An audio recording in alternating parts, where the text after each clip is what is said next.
বনাই দিয়াচোন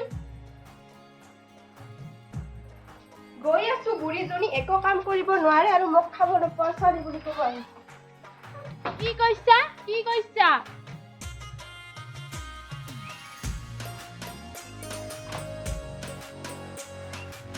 চাহ লৈ আহা বোৱাৰী এই বুঢ়ীজনী ৰাতিপুৱাৰ পৰা ই খাম সি খাম কৰি থাকে চাহটো লোৱা ভালকে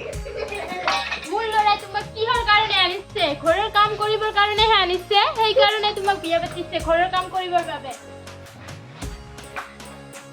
শুনিছা বোৱাৰী মই তোমাক বজাৰৰ পৰা কিবা এটা আনিছো আহাচোন